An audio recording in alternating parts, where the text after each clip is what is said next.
할렐루야, 반갑습니다. 우리 옆에 있는 분들 같이 인사하겠습니다. 반갑습니다. 은혜 많이 받으시길 바랍니다. 예. 오늘은 예배하는 신앙 8번째 감사와 헌상에 대해서 한번 말씀으로 나눠보고자 합니다. 이제 예배 모범, 우리가 이제 예배 순서라고도 얘기하죠. 이 예배가 복음이다 라고 말씀을 드리는 것은 이 예배 모든 순서 하나하나가 하나님의 복음을 담고 있다라고 얘기할 수 있습니다. 그래서 청교도들이 이야기했던 것처럼 말씀을 읽고, 말씀을 설교하고, 말씀으로 기도하고, 말씀을 노래하고, 말씀을 보고, 그러니까 이게 성경 전체가, 영과 진리가 우리 이 모든 예배를 압도하고 이끌어간다, 이런 뜻인 거죠. 그래서 예배 시작을 우리가 예배로의 부르심이라고 이야기합니다. 이것도 약간 이제 우리 교회 좀 수정을 할 생각이에요. 지금 우리 묵상 기도로, 묵도로 이제 나가는데 사실 예배의 부르심으로 나오는 거예요. 그래서 이제 목회자가 말씀의 구절을 읽고 거룩하신 하나님이 우리를 불러주셨다라고 하는 거죠. 그러니까 예배는 우리에게서 시작하는 게 아니에요. 하나님으로부터 시작하는 겁니다. 거룩하신 하나님이 우리를 불러주심으로써 예배가 시작된다라는 것을 우리가 분명히 알 수 있죠. 그래서 예배 첫 1분 굉장히 중요합니다. 그래서 소명을 드리고 하나님의 거룩하신 부름 가운데 우리가 응답하며, 야, 하나님은 선하신 하나님이시구나, 신실하신 우리 아버지시구나, 그 거룩하신 하나님이 우리를 불러주셨구나라는 것들을 묵상하며 주님 앞에 나가게 되는 것이죠. 근데 그 거룩하신 하나님이 우리를 불러주셨기 때문에 우리 이 죄인들의 마땅한 반응이 뭐냐면 여기에서 죄의 고백이 나올 수밖에 없지요. 그래서 이사야 선지자가 이야기했던 것처럼 거룩하신 하나님을 직면했을 때 화로다 내가 망하게 되었다라고 이야기할 수밖에 없는 것입니다. 그래서 이 죄인의 실존들을 보게 되어지고 지난 시간에 이야기했던 것처럼 진정한 참된 사죄의 고백이 여기에서 나오는 거죠. 그래서 하나님 앞에 아까 우리 대표 기도자가 기도했던 것처럼 세상을 살면서 하나님보다 더 사랑하는 것들, 그것이 어떻게 보면 우리의 죄 아닙니까? 이런 것들을 우리가 주님 앞에 고백하면서 나아가게 되는 것이죠. 그러면서 거기에서 하나님이 이제 목회자를 통해서, 이게 대신하는 거죠. 목회자가 사죄해 주는 것이 아니죠. 분명히 알아야 됩니다. 하나님이 사죄의 선언을 여기서 해주시는 거죠. 여기 가운데 이제 예배로의 부르심이 있고, 그 다음에 죄의 고백과 사죄의 선언이 있어요. 그 다음에 이 사죄의 선을 받은 이 주님의 백성들이 기쁜 마음으로 감사하죠. 그래서 이사야가 이 고백했던 것처럼 그 천사가 뜨거운 불로 그 입술을 지지면서 용서해 주시잖아요. 그랬을 때 이사야가 자기를 하나님께 드리는 장면을 보게 됩니다. 하나님, 제가 여기 있습니다. 제가 이스라엘에 나아가서 하나님의 말씀을 전하는 선지자가 되겠습니다라고 자기를 드리는 모습을 보게 됩니다. 여기에서 감사와 헌신이 나오게 되는 것이죠. 그래서 예배 순서에는 바로 감사와 헌상 이렇게 되어 있는 것이죠. 그래서 예배를 통해서 죄사함의 은혜를 경험한 주님의 백성들이 무엇을 하게 될까? 감사의 제사로 하나님 앞에 그 감사를 올려드리는 겁니다. 그래서 이 감사라고 하는 것은 그냥 말로만 우리가 하는 것이 아니라 우리에게 주신 모든 것 중에서 가장 귀한 것으로 하나님 앞에 감사한 마음을 드리는 것이죠. 그래서 우리가 헌금이라고 하는 표현보다는 헌상이라고 하는 표현이 맞다라고 말씀을 드렸습니다. 우리가 쓰긴 쓰지만, 그래서 영어에서도 보면 offering이라고 되어 있죠. 예물이라는 표현을 씁니다. 그래서 금전이라고 하는 표현을 쓰는 데는 한국하고 중국이라고 얘기하더라고요. 보니까 딴 데서 모르겠어요. 이게 금전이라고 하는 용어를 쓰는 데가 그렇게 된다고 얘기해요. 성경에서도 보면 헌금이라는 표현이 아니라 연보라는 표현을 쓰고 있습니다. 그래서 우리가 헌상, 헌금 이렇게 얘기하죠. 그래서 헌상은 금전만이 아니라 사실 우리 자신을 하나님께 드리는 거예요. 그래서 우리 믿음의 선배님들이 이야기했던 것처럼 예배 클라이막스는 헌상이다 라고 얘기하는 거죠. 하나님 앞에 주신 것에 감사해 우리 자신을 드리는 헌상으로 클라이막스가 되는 겁니다. 그런데 이 헌금, 제가 이제 오늘 예배 설교할 때는 헌상, 헌금을 왔다 갔다 쓰도록 하겠습니다. 여러분들이 잘 이해를 하셔야 돼요. 그런데 이 헌금이라고 하는 게 민감한 이유가 있지요. 우리가 항상 이 주제적으로 이 설교를 하다 보면 이 헌금은 굉장히 민감한 사항이 됩니다. 왜 그러냐? 첫 번째는 돈에 대해서 사람들이 사실 관심이 많기 때문입니다. 저나 여러분들이나 돈에 관심이 없는 사람은 아무도 없어요. 그렇기 때문에 이거는 민감한 사항이 될 수밖에 없어요. 어찌 보면 우리가 돈을 좋아하고 돈을 사랑하는 마음이 있기 때문에 여러분 만약 제가 여기서 뭐 천년왕국이다, 무천년설이다, 전천년설이다, 후천년설이다, 종말론적으로는 어떤 설교를 한다 할지라도 여러분 별로 관심이 없으실 거예요. 왜? 민감하지 않거든요. 관심이 없기 때문에 전천년이든지 후천년이든 무천년 상관이 없는 거예요. 나랑 별로 상관이 없으니까. 근데 이 돈이라고 하는 주제는 나와 직접적인 관계가 있기 때문에 굉장히 민감한 사항이 될 수밖에 없다라고 얘기할 수 있고요. 두 번째는 이제 목회자들이나 혹은 이제 예전에 부흥사 목사님들이 워낙 설교에 대한 그 내용들을 좀 왜곡시켜가지고 전했던 그런 이제 과거의 이야기들이 많습니다. 그래서 막 이렇게 왜곡된 가르침 때문에 오히려 이런 것들을 이제 잘못 인식하고 있는 부분들 때문에 이게 약간 민감하죠. 그래서 어떤 분들은 설교에서 전혀 헌금에 대해서 설교하지 않는 것을 자랑스러워 하시는 분들이 있어요. 절대 그렇지 않아요. 마치 그것을 쿨하게 사역하는 것처럼 나는 한 번도 헌금에 대해서 설교 안 했어 라고 얘기하는데 그건 좋지 못한 태도입니다. 성경에서 보시면 굉장히 많은 퍼센트를 돈에 관해서 얘기하고 있어요. 그렇다면 성경에서 그렇게 가르치고 있다면 우리는 성경에서 말하는 돈이 뭐냐라는 것들을 성경적으로 목회자는 가르치고 그것들을 성경에서 그 가르침을 통해서 성도들에게 이 헌금에 대해서도 이야기하는 것이 바람직한 목회다라고 저는 이야기할 수가 있습니다. 그래서 이 헌금에 대한 주제를 아무쪼록 오늘 이 시간을 통해서 설교를 좀 하도록 하겠습니다. 다 담을 수는 없지만 그래도 몇 가지 중요한 이제 테마들을 좀 얘기할게요.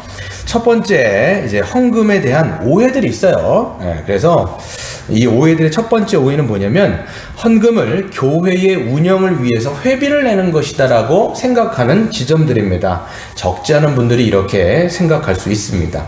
물론 여러분 우리 물대동산교회도 이제 교회를 운영하려면 교회 운영비가 필요하지요. 이 예배당만 해도 이것을 시설비를 우리가 운영을 해야 되고 목회자의 생활비도 있고요. 그 다음에 이 하나님께서 우리에게 맡겨주신 사역을 위해서 감당하기 위해서 구제비, 또 교육비, 선교비 이런 등등등의 운영비가 필요한 것은 정말로 사실입니다. 그런데 헌금은 교회의 운영을 위한 자금을 우리가 내는 것이 아니라 하나님께 드리는 거예요. 하나님께 드린 것을 하나님이 그 목적하신 대로 사용하시는 거예요. 여러분 이 순서를 여러분 기억하셔야 돼요. 그러니까 나는 지금 운영비를 내고 있다. 어떤 분들이 이런 분이 있어요. 지금 우리가 밥을 먹진 않지만 교회에서 이제 밥을 제공하잖아요. 그러니까 밥을 제공하니까 교회에 올 때 내가 밥값이라도 내야지 이렇게 하시는 분들이, 그래서 밥값으로 헌금을 내시는 분인데 절대 그렇지 않습니다. 여러분 우리는 헌금은 하나님께 헌상을 드리는 거예요. 하나님께 받은 것을 하나님께 올려드리는 것이 헌금, 헌상인 것이지 이게 우리의 어떤 자금, 필요한 운영비, 회비를 우리가 내고 있는 것이 아니다라는 것들을 분명히 인식하셔야 돼요. 오늘 본문에서도 보시면 이제 이 다윗이 분명히 뭘 하기 위해서 헌금을 내냐면, 예물을 내냐면 성전 건축을 위해서 자기 생애의 마지막 혼신의 힘을 다해서 자기가 가지고 있는 물질을 다 주님께 드리죠. 그러니까 성전을 누가 짓죠? 자기가 못 짓죠. 자기에게 이제 피를 흘렸기 때문에 너는 못 짓는다. 네 다음에 아들인 솔로몬이 성전을 건축하라. 그러니까 아빠로서 뭐 해야 돼요? 성전 건축을 위해서 모든 비용과 인프라를 구축을 해줘요, 아빠가. 이 다윗이. 그러면서 자기 전 생애 마지막에 자기가 하나님 앞에 헌물을 합니다.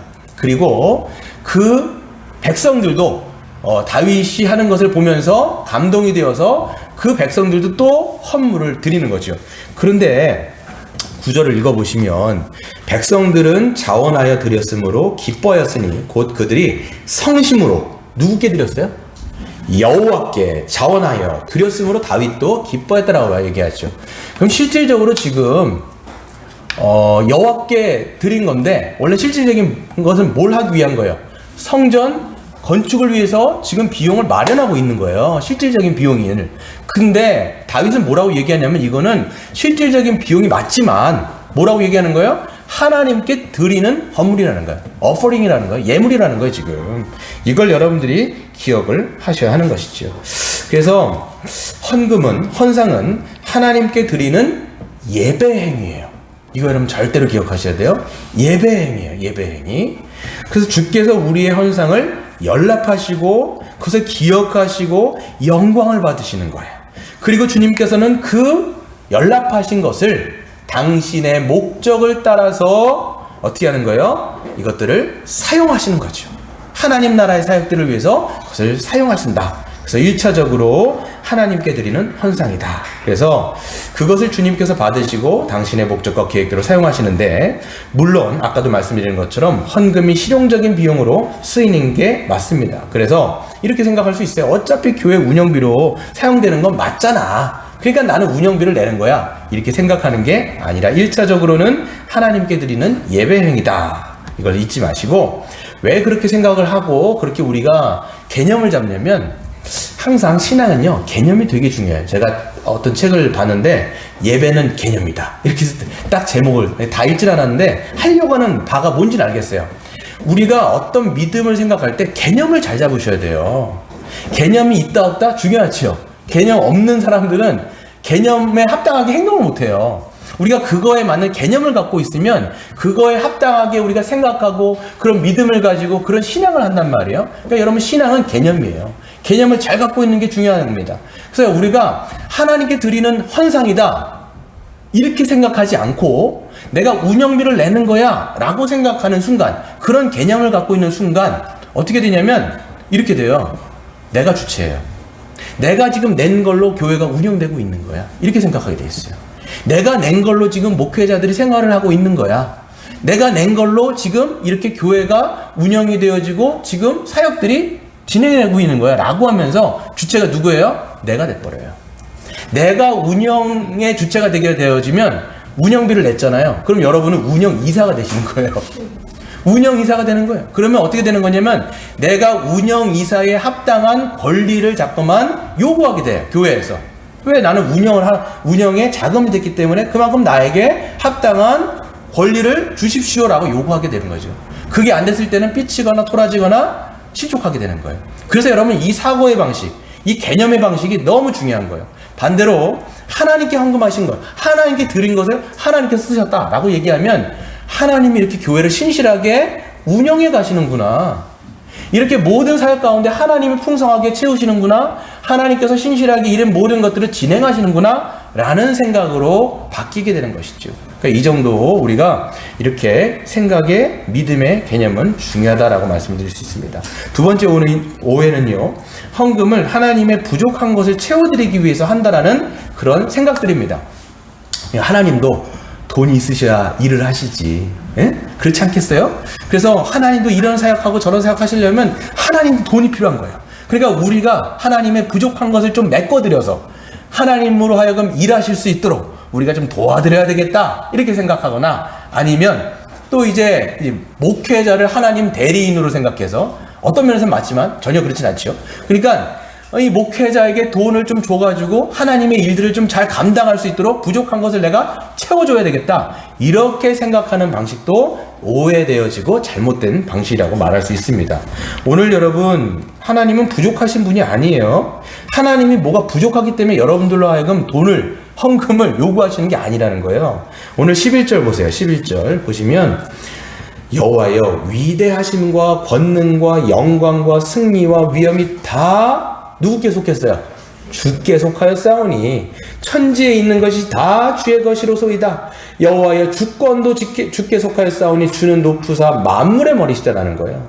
또 12절, 부와 귀가는 뭐냐면 wealth and honor예요. 그러니까 우리가 종기라고 얘기하고 부귀, 영화, 그러니까 부귀, 영화가 다 주께로 말미암았고 또 주는 만물의 주제가 되사 손에 권세와 능력이 있사오니 모든 사람을 크게 하심과 강하게 하심이 주님의 손에 달렸다라는 거예요. 여러분, 다윗이 어떤 사람이에요? 아버지에게 인정 못 받았던 사람이에요. 목동이었어요. 그렇던 다윗을 한 나라의 왕으로 세우신 게 누구예요? 하나님이시죠. 하나님께서는 크게도 하시고 작게도 하시고 그분의 손에서 모든 것이 나온 거예요. 그러니까 다윗은 뭘 고백할 수밖에 없냐면, 하나님이 나에게 주신 것으로 내가 주님께 올려드립니다, 이렇게 얘기하는 거예요. 헌금, 헌상은 이런 거예요.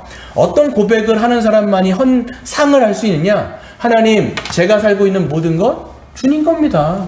내가 주님의 것을 내가 다시 주님께 올려드립니다. 주님 사용하여 주옵소서. 이렇게 얘기하는 거지, 하나님이 부족하기 때문에, 하나님이 뭔가 모자라기 때문에 내가 이걸 좀 메꿔드려야지, 채워드려야지. 그러면 거기서부터도 주체가 뭐예요? 내가 되는 거예요.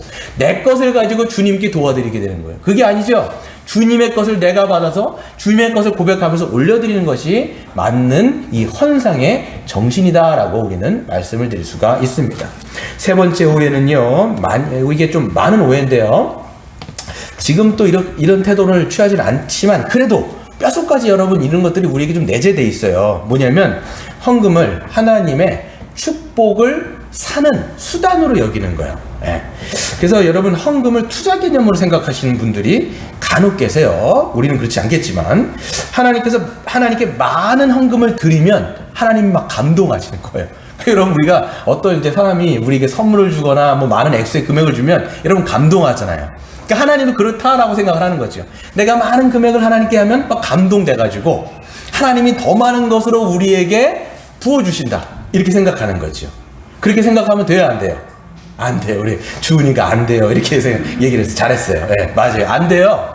그래서 우리가 자꾸만 하나님을 막 빚지게 만들려고 하는 거예요. 내가 더 많이 해서 하나님을 빚지게 해서 하나님이 빚을 갚으시도록 뭐 이렇게 얘기하는데, 그거에서 가장 오해되는 구절이, 그리고 예전에 부흥사 목사님들이 너무 오해를 많이 만들어 놨던 구절이 바로 이제 말라기 3장 10절인데요. 여러분 잘 알고 계실 거예요. 제가 읽어드릴게요. 만군의 여호와가 이르노라, 너희의 온전한 11조를 창고에 들여 나의 집에 양식이 있게 하고 그것으로 나를 시험하여 내가 하늘문을 열고 너희에게 복을 쌓을 곳이 없도록 붙지 아니하나 보라. 이거 이제 오해가 많이 되는데, 그러니까 11조 하라는 거예요. 하면 하나님께서는 그것에 감동이 되어가지고 투자하는 거죠. 실질적으로 하나님은 갑절이나 더 부어주셔가지고 당신들로 하여금 더 부자가 되게 만들어주겠다라고 하는 구절로 왜곡을 많이 시켰던 구절이지요. 그런데 그래서 여러분 실질적으로 미국의 어떤 교회들은요, 뭐 이렇게도 얘기해요. 11조 내라는 거예요. 내는데 여러분들이 한번 3년 동안 했던 것들을 데이터를 한번 레코딩 한번 작성해보라는 거예요. 그래서 매년마다 여러분이 11조를 냈을 때 얼마나 여러분의 은행 계좌에 더 많아졌는지 이것들을 보라는 거예요. 만약에 그 레코딩이 더 적어졌다 그러면 교회에서는 환불 해준다라고 이야기하는 교회도 실제적으로 있습니다, 여러분. 그러니까 여러분 이렇게 되면 하나님에 대한 어떤 오해가 되냐면, 하나님은 우리의 탐욕을 부추겨서 돈을 내게 하시는 분이라는 거예요. 얼마나 하나님에 대한 왜곡이 생겨요? 얼마나 신앙에 대한 왜곡이 생겨요? 그러니까 사람들은 오히려 헌금을 내는 게 어떤 펀딩 개념인 거예요. 투자 개념인 거예요. 내가 더 많은 것들을 받기 위한 목적으로 하나님 앞에 헌금을 내게 되어지는데 절대 그렇지 않습니다. 이 구절은 실질적으로 이스라엘 백성들에게 말씀하신 것들을 이스라엘 백성들이 지키지 않았어요. 그렇기 때문에 하나님의 언약의 신실함이 얼마나 확실한가를 말씀하는 구절이지, 이렇게 우리의 욕망과 욕심을 부추겨서 받으시려는 것이 아니라는 것이지요. 그래서 여러분, 헌금은 우리가 하나님을 빚지게 만드는 게 아니에요. 로마서 11장 35절에 보면 누가 주께 먼저 드려서 갚으심을 받겠느냐. 우리는 하나님을 빚지게 만들 수 없어요. 오히려 우리가 하나님 앞에 빚진 자죠. 그렇죠? 예수 그리스도의 십자가의 보혈로 그 은혜로 구원받은, 그렇기 때문에 하나님 앞에 빚이 있는 자가 우리예요. 그렇기 때문에 그 모든 것을 받은 자로서 감사함으로 올려드리는 거지 하나님을 빚지게 만드는 것은 아니다라는 것들을 정확하게 기억하시는 것이 중요합니다. 그래서 큰 2번을 한번 보시면요, 이제는 헌금의 성경적인 원리를 한번 몇 가지 이야기를 한번 해보도록 하겠습니다. 첫 번째 원리는요, 대표성의 원리예요. 그래서 우리가 헌금을 주님께 드리지만 이것은 단순한 금전을 하나님 앞에 올려드리는 것이 아니라 금전을 드리는 사람 자신, 그리고 그 사람에게 속한 모든 것을 대표하여 헌금으로 드리는 거예요. 그래서 예수 그리스도의 십자가로 구원받은 성도는 자신의 삶 자체가 하나님의 것이고 주님의 것이기에, 또 그 주님의 은혜로 내가 살고 있다는 것을 내가 믿기 때문에 하나님이 나에게 주신 건강과 물질과 재능과 시간이 다 주님께 속하였고 다 주님의 것입니다 라는 것을 믿는 자들이 이 헌금의 그런 믿음의 고백을 담아서 대표로 드리는 거예요. 그러니까 헌금에는 대표성 있는 거예요. 나의 모든 것이 주님의 것입니다. 나를 드리겠습니다. 라고 하는 그런 헌신과 헌상의 표현이 헌금으로 표현되는 것이죠. 이게 중요한 거예요. 그래서 여러분 다윗의 고백을 보시면 14절에 나와 백성이 무엇이기에 이처럼 즐거운 마음으로 드릴 힘이 있었나이까 모든 것이 주님께로 말미암아 싸우니 우리가 주님의 손에서 받은 것으로 내가 주님의 손에서 받은 것으로 주께 드렸을 뿐입니다 라고 얘기하는 거예요. 그러니까 여러분 여러분의 이 헌금을 드리는 내역 가운데는 여러분 자신을 드리는 거예요. 내 전부가 주님 것이니 나를 받으십시오라고 대표적으로 드리는 거죠. 그러니까 예전에 많이 여러분 들어서 아실 예화가 하나 있죠. 그 아프리카의 선교의 아버지라고 여기는 데이빗 리빙스턴이라고 하는 선교사님이 계세요. 그분이 어렸을 때 이제 이 집회가 있었나 봐요. 집회 때 이제 헌금바구니가 우리는 그렇진 않지만 헌금바구니가 막 돌아간 거예요. 근데 이 리빙스턴 이 선교사님이 어렸을 때 이 헌금바구니가 딱 왔는데 드릴 돈이 없는 거예요. 그러니까 그 어린 리빙스턴이 어떻게 합니까? 헌금바구니를 밑에다 딱 두고 자기가 그 위에 올라앉았어요. 이게 뭐예요? 그러니까 사람들은 딱 이야기를 하는 거 수근수근 하면서 아우 쟤 뭐야 막 하면서 눈총을 주면서 막 나무랐죠.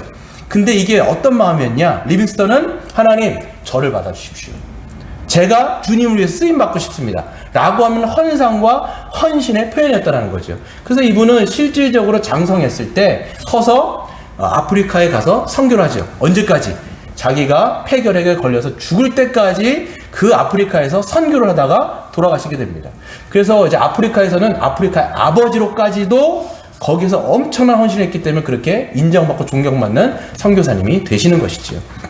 그러니까 여러분 우리가 헌금을 할 때 달랑 우리가 이제 헌금을 내는 그냥 정말 그냥 금전을 내는 식으로 하고 있는가 아니면 하나님 앞에 내가 헌상을 하고 있는가 라는 것을 여러분들이 좀 생각해 보셔야 돼요.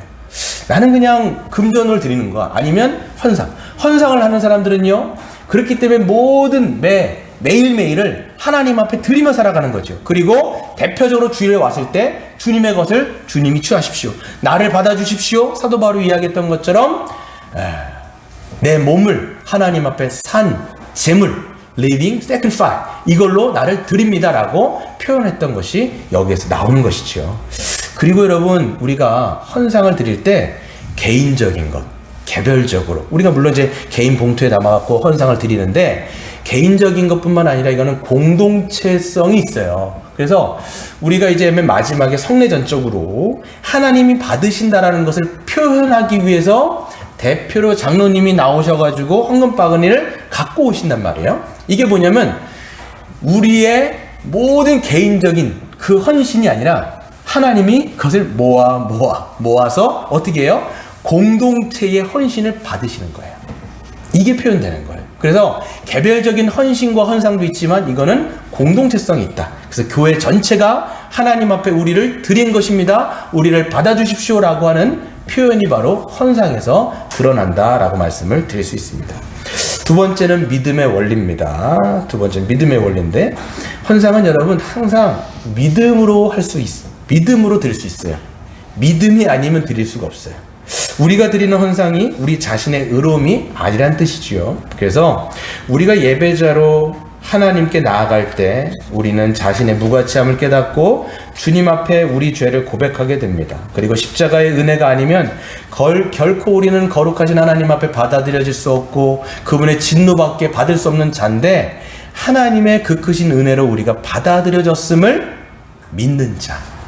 예수 그리스도의 십자가의 은혜로 내가 죄 용서함을 받고 하나님의 자녀가 되어서 하나님 앞에 예배할 수 있습니다. 하나님의 자녀로 내가 살아가게 됐음을 감사합니다라는 것을 진짜로 믿는 자들만이 믿음으로 하나님 앞에 헌상을 드릴 수가 있는 것이지요. 그래서 그 은혜를 아는 사람만이 감사함이 있게 되어지고 믿음으로 드릴 수 있어요. 이렇게 그리스도의 십자가의 은혜를 믿는 자만이 참되게 헌상을 드릴 수가 있는데 그래서 그렇기 때문에 믿음으로 하는 헌상은 뭐예요? 자기의 의를 낳지 않아요. 이게 중요하죠. 그러니까 하나님께서 받은 게 너무 많기 때문에 그것을 감사함으로 드렸기 때문에 거기에는 뭐가 없어요? 자기 의, 자기 권리 이런 것들이 남아있지 않습니다. 반대로 그런데 그런 믿음이 없다라면 하나님에 대한 구원의 감격, 구원의 감사에 대한 믿음이 없다라면 여기 안에 생겨지는 게 뭐냐? 바로 자기의 의를 잉태하고 알을 까게 되어집니다. 그럼 그럴 수밖에 없죠. 왜냐면 하나님 앞에 감사한 게 없어요. 내가 하나님 앞에 그 은혜를 몰라요? 그러면 내가 어떤 헌금을 낸 거예요. 내가 지금 어떤 운영비를 낸 거예요. 내 어떤 것을 냈기 때문에 거기 안에는 자기의 의밖에 남지 않고 자기의 권리만 주장할 수밖에 없죠. 그래서 나는 운영이사로서 이 교회 안에서 행세를 하려고 하는 거죠. 그러니까 누군가가 좀 알아줬으면 좋겠고, 특별히 이제 지도자들이 좀 알아줬으면 좋겠고, 근데 그걸 몰라주면 어떻게 돼요? 삐지거나 토라지거나 그것 때문에 이 시험 들어버리게 되는 거죠. 결국은 이런 믿음 없이 하는 이 헌금은 결국은 자기의 신앙을 오히려 무너뜨리게 돼요. 그래서 내가 십자가의 복음을 정말 알고 그 은혜로 헌상을 하는 건지 아니면 믿음 없이 하는 것인지를 우리가 살펴봐야 되겠죠. 세 번째 원리입니다. 세 번째 원리는 사랑의 원리입니다. 사랑의 원리요. 그래서 우리의 믿음은 항상 사랑으로 표현이 됩니다. 그래서 성경에서 믿음과 사랑은 분리되지 않습니다. 그래서 참된 믿음은 항상 언제나 사랑으로 표현되어지는데 갈라디아서 5장 6절에 보면 그리스도 예수 안에서 할례나 무할례나 효력이 없으되 뭐라고 되어 있어요? 사랑으로서 역사하는 믿음뿐이다 얘기하죠. 그러니까 여러분이 정말 하나님 앞에 그 믿음을 드린다면, 믿음으로 헌금한다면 그 믿음에 바로 사랑으로서 효력을 갖도록 여러분들이 이제 헌금을 하게 되는 것이죠. 그래서 여러분 이제 고린도 후서에서 이제 아까 말씀드린 것처럼 헌금에 해당하는 단어, 그러니까 헌금이라는 표현을 성경에서 안 써요. 연보 이렇게 쓴단 말이에요. 연보. 네. 연보라는 말로 번역되어 있는 헬라어 단어가 세 가지가 있어요. 근데 이 세 가지 단어가 다 다른데 우리 이제 개역개정에서는 연보란 말로 그냥 다 번역을 해버렸어요. 그래서 첫 번째 헬라어 단어는 뭐냐면 하드로테스라고 하는 단어입니다. 하드로테스는 풍성함, 충만함 이런 표현을 쓸 때 쓰는 단어죠. 하드로테스. 근데 이거를 연보로 번역됐어요. 두 번째는 하프로테스예요. 하프로테스. 이거는 관대하게 나누는 마음, 그리고 풍성하게 나누려고 하는 마음과 태도를 이야기할 때 하프로테스. 이 단어도 바로 연보라는 단어로 번역이 됐습니다. 세 번째는 유로지아.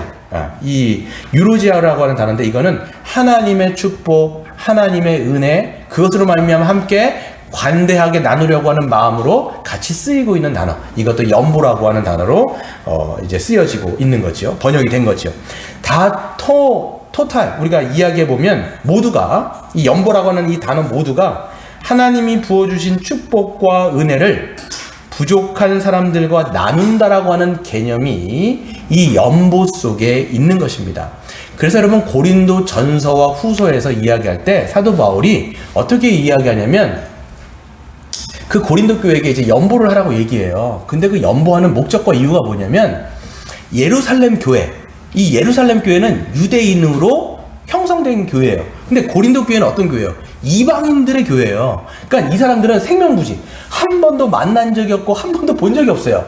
그런데 예루살렘이라고 하는 지역에 극심한 기근이 들어가지고 이 예루살렘 교회가 너무 어려워진 거예요. 그러다 보니까 사도 바울이 뭐라고 얘기하냐면 이방인 교회인 고린도 교회에게 당신들이 연보를 하여서 그 예루살렘 교회에 내가 지금 갖다 주려고 한다. 그러니까 연보를 좀 하십시오라고 하는 내용인 거예요. 그러니까 그 연보 속에는 그 당신들이 그 하나님께 드린 것으로 그 예루살렘 교회를 풍성하게 하고 그것들을 충만하게 하며 하나님의 사랑을 내가 전달하고자 한다라고 하면서 연보를 이제 모으는 것들을 보게 되는 것이죠. 그래서 여러분 우리가 이제 헌금을 드린 것으로 특별히 이제 우리가 지정헌금이라는 걸 얘기하죠. 교회 안에 보면 지정헌금이 있어요. 우리 교회도 이제 지정헌금이라는 내용으로 이제 한단 말이에요. 다른 교회에서는 이것을 뭐 코이노니아 헌금 혹은 이걸 나눔 헌금이라는 이름으로 하게 되어지지요. 근데 중요한 것은 내가 단순히 어떤 부족한 지체에게 물질을 주어서 돕는 것이 아니라는 거예요. 1차적으로 여러분 헌금하는 게 누구한테 하는 거예요? 하나님께 하는 거예요. 내가 지금 지정금을 했다 할지라도 그거는 내가 다이렉트로 그 지체를, 그 형제와 자매를 돕는 게 아니에요. 생각을 여러분 다시 하셔야 돼요. 만약에 그렇게 한다면 나는 지금 하나님께 드린 것을 하나님이 그것을 기뻐 받으시고 연락 받아 주셔서 하나님의 은혜로 하나님이 그 지체에게 공급해 주신 거예요. 이렇게 여러분 생각하셔야 돼요. 이런 개념을 갖고 계셔요. 헌금은. 그러니까 여러분 우리가 지목 헌금할 때 이름을 쓰진 않지만 누구누구에게 해주십시오라고 우리가 요구하잖아요. 그랬을 때 하나님이 그걸 받으셔서 하나님의 사랑으로 하나님의 공급으로 그 지체를 지금 풍성하게 먹여주시는 거죠. 이게 여러분 헌금의 그 정신이다라고 말씀을 드릴 수 있습니다. 여러분 이렇게 생각을 해야 우리가 지목 헌금을 하든 구제 헌금을 하든 교회 안에 뭐가 안 생기느냐? 갑과 을의 관계가 안 생기는 거예요. 만약에 내가 얘를 도와주고 있어. 그 사람은 내가 도와준 걸 알고 있어요. 그럼 어떤 관계가 생기냐면 저 사람은 나를 도와주는 사람. 그럼 이게 하나님이 주신 게 아니라 저 사람이 나를 도와주는 거예요. 그럼 여기 안에서 갑이 생기게 되어지고 을이 생겨버리는 거예요. 절대 그렇지 않습니다. 교회는 갑과 을이 절대로 생겨서는 안 되는 공동체예요. 나는 하나님께 드렸고 하나님이 먹이시고 도와주신다. 그렇기 때문에 만약에 도움을 받는 지체들이 있다면 먼저는 태도가 어떻게 되냐면 하나님께 감사해야 돼요. 하나님 저에게 일용할 양식으로 먹여주셔서 감사합니다 라간 태도를 지향해야 되고, 두 번째 교회와 나에게 누구인지는 모르겠지만 나에게 이런 도움을 주었던 사람에게 감사한다 라고 얘기를 하는 거예요. 그래서 여러분 우리 지목 헌금할 때 익명으로 그래서 우리가 하고 있는 것입니다. 이걸 여러분 잘 생각해야 되겠죠. 세 번째, 네 번째인가요? 하다 보니까 까먹네. 하여튼 마지막인데, 네. 정직과 투명성의 원리, 이게 참 중요하죠. 헌금은 여러분 하나님께 하는 것이죠. 그래서 하나님이 연락하신 헌금을 당신의 목적대로 사용하시는데 하나님이 손이 있으세요? 넌 여기다 써라, 넌 저기다 써라, 이렇게 하세요 안 하세요? 안 하시죠? 누가 이걸 집행하죠? 사람이 집행하는 거예요. 그러니까 여러분 교회 안에서 누가 하나님의 헌금을 누가 집행하게 돼 있어요? 지도자, 목사, 장로, 집사, 이렇게 돼 있는 거예요. 그래서 이 목사와 장로와 집사들이 집행하게 되어지니까 이 직분자들이 정말 중요한 거예요. 말씀의 원리를 정말 잘 알고 있느냐가 중요해요. 영적인 원리를 잘 알고 있는 이 영적인 직분자들이, 지도자들이 하나님의 뜻에 합당하도록, 하나님의 뜻에 부합하도록 하나님의 그 물질들을 교회의 모든 사역 가운데 사용하는 것이 너무나 중요하게 된다. 그래서 여러분 이 집행을 잘할 때 비로소 어떻게 됩니까? 교회가 풍성함을 누리게 되는 것이죠. 그래서 여러분 성경에서 보면요, 특별히 서신서를 보게 되어지면 사도 바울이 연보를 전달하거나 헌금을 다룰 때 굉장히 신중하게 합니다. 고린도후서 8장 뒤를 읽어보면요, 아까도 말씀드린 것처럼 고린도 교회에 뿐만 아니라 이방 교회에 있는 헌금을 굉장히 모았나 봐요. 그러니까 이 돈이 액수가 굉장히 거액이었어요. 이거를 예루살렘, 생명부지인 예루살렘 교회에 지금 전하는데 누구를 붙이냐? 디도를 붙여요. 디도. 그러면서 얘기해요. 디도는 말이야, 교회에서 신실한 자고 교회에서 칭찬받는 자고 굉장히 아주 신실한 사람이야. 이런 사람이에요. 근데 혼자 못 가게 합니다. 어떻게 해요? 디도 말고 또 한 명의 형제를 붙여요. 그러면서 또 소개해요. 이 형제는 말이야, 신실하고 또 아주 교회에서 칭찬받는 사람인데 아주 정직한 사람이야. 근데 두 사람만 가는 게 아니라 또 다른 형제를 붙입니다. 세 사람, 네 사람을 붙여가지고 그 모든 사람들, 이 돈을 만지는 사람이 어떤 사람이냐면 하나님 앞에 신실한 종들인 거예요. 교회에게 칭찬받는 사람들인 거예요. 이 사람들은 신앙의 양심이 아주 교회에서 아주 인정받은 사람, 그런 사람들을 붙이고 붙여갖고 신중에 신중을 기해갖고 보내는 거예요. 거기서 뭐라고 하냐면 이렇게 얘기하죠.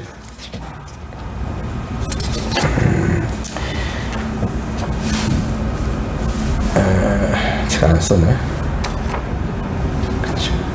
그래서 이것을 조심함은 우리가 맡은 이 거액의 연보에 대하여서 아무도 우리를 비방하지 못하게 하렵니다. 여러분 돈의 문제에서는요, 이것이 잘못되게 되어졌을 때 분명히 비방받게 되어지고 이것 때문에 분열하게 되어지고 이것 때문에 말들이 많아지면서 싸워지게 되는 거죠.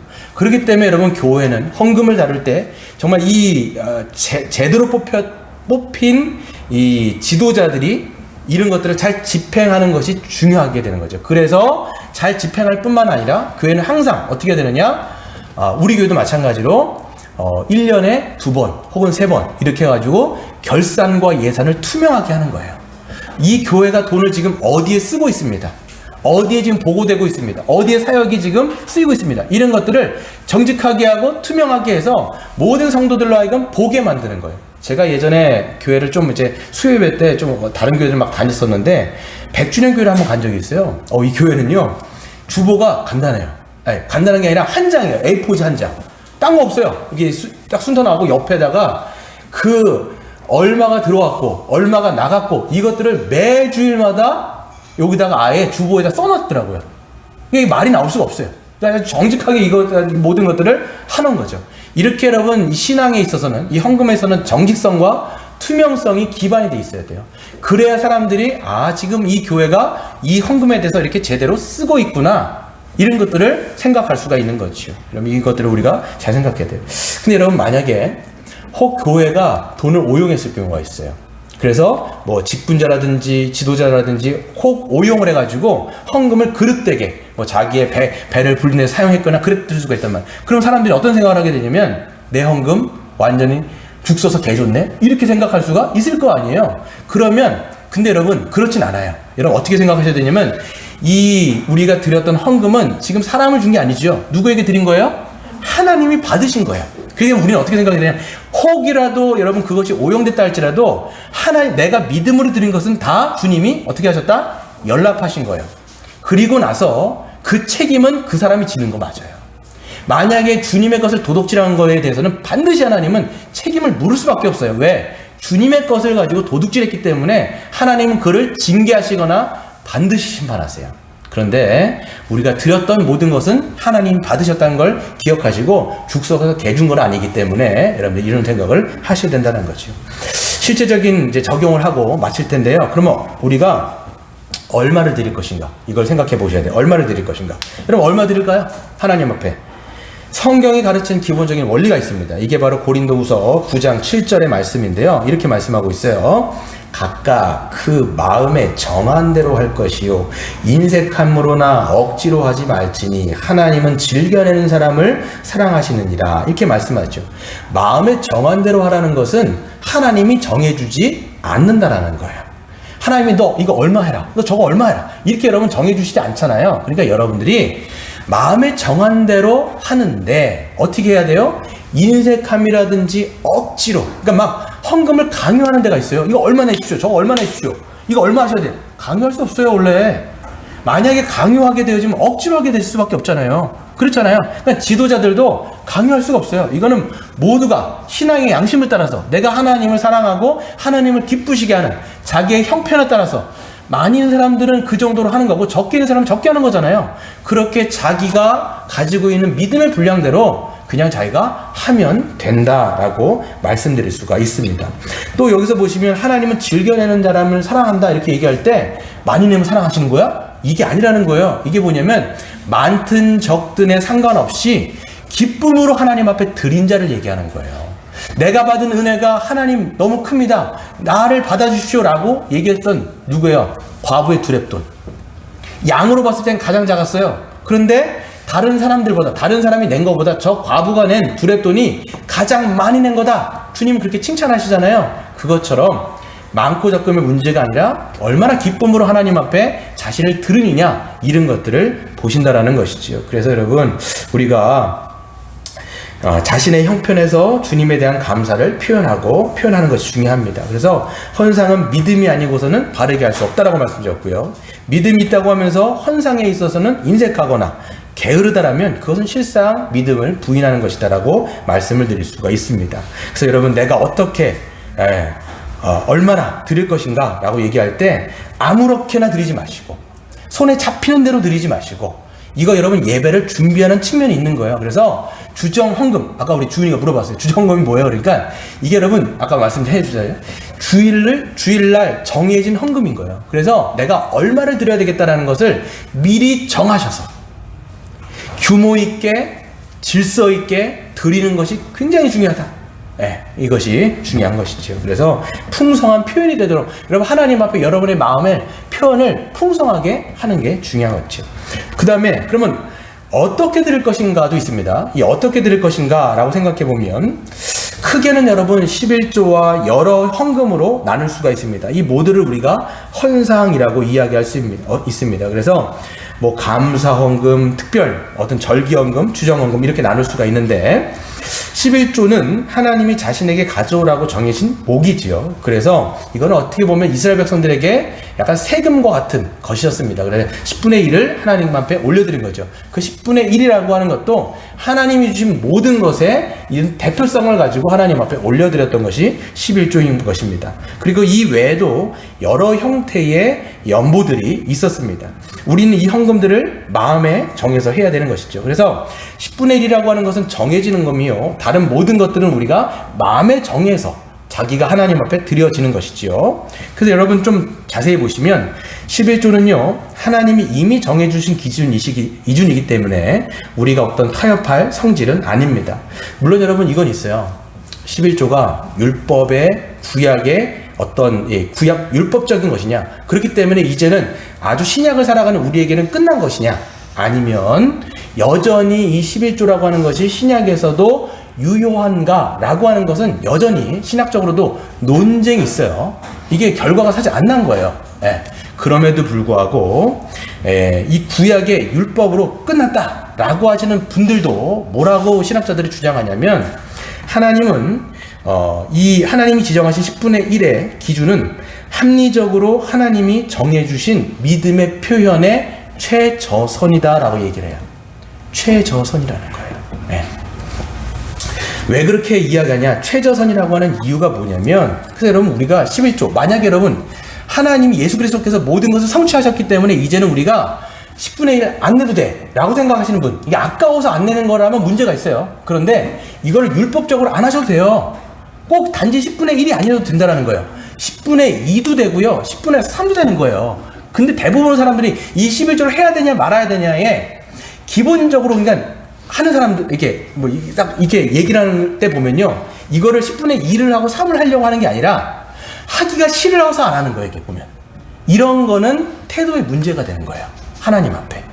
그런 것이 아니라면 이게 여러분 10분의 1이라고 하는 것은 의미가 없어요. 근데 최저선이라고 하는 이유는 뭐라고 이야기할 수 있냐면, 이스라엘 백성들이 보면요, 구약을 보시면 이스라엘 백성들이 11조를 했다라고 내가 의무하고 난 다 했어, 나 이제 더 이상 안 해도 돼, 이렇게 하지 않았어요. 11조 외에도 뭘 했냐면 상번제라는 게 있어요. 아침과 저녁, 매일 아침과 저녁에 하나님 앞에 번제로 드릴 때 번제 물이 필요하잖아요. 이걸 누가 했냐면 백성들이 드립니다. 이거를 가지고 제사를 드렸어요. 뿐만 아니라 낙헌제, 감사제가 있죠. 하나님 앞에 감사한 일이 생길 때마다 하나님 앞에 감사의 예물을 올려드렸어요. 뿐만 아니라 절기 때, 구약의 절기 있잖아요. 절기 때 보면 하나님께서 빈손으로 나오지 말아라 말씀하셨을 때 그 절기 때도 하나님 앞에 올려드리는 것이죠. 여러분, 이렇게 구약의 원리를 지금 지키라는 말씀이 아니에요. 우리가 율법대로 해야 된다는 게 아니라 구약에 나오는 그 율법의 원리를 가지고 헌상이라는 것, 신약을 살아가는 우리에게 그 원리를 유추해 본다라면 어떻게 우리가 헌상을 드려야 될지 우리가 생각해 볼 수가 있는 거죠. 하나님 앞에 10분의 1을 내고 또 뿐만 아니라 어떻게 합니까? 감사한 일이 있을 때마다 하나님 앞에 감사의 제목을 올려드리고, 뿐만 아니라 특별헌금, 우리는 이제 절기가 없잖아요. 하지만 기독교의 여러 가지 절기들로 있다라면 신년감사, 부활절, 성탄절, 감사의 이럴 때마다 우리가 빈손으로 나오지 않고 하나님 앞에 올려드릴 뿐만 아니라 또한 주정헌금도 중요한 것이죠. 주일날 정해져서 하나님 앞에 마음을 정해서 올려드리는 것, 이런 등등등으로 우리가 미리 준비한 것들로 올려드리는 것이죠. 이렇게 우리가 하나님 앞에 헌상을 하는 겁니다. 여러분, 말씀을 맺겠습니다. 헌상이라고 하는 것은 기본적으로 우리가 하나님 앞에 감사의 표현을 드리는 것이지요. 또한 하나님 앞에 신뢰의 표현을 드리는 겁니다. 하나님이 우리로 하여금 이렇게 공급하여 주시는 것으로 우리가 살아가고 있습니다라는 것들을 하나님 앞에 신뢰하는 거예요. 그래서 감사를 넘어서 주님께서 우리에게 주시는 모든 것에 감사함으로써 그 은혜로 살아가는 것들을 주님 앞에 올려드리는 것이죠. 그런 헌상과 감사가 우리의 삶 가운데 있기를 주의 이름으로 축원합니다.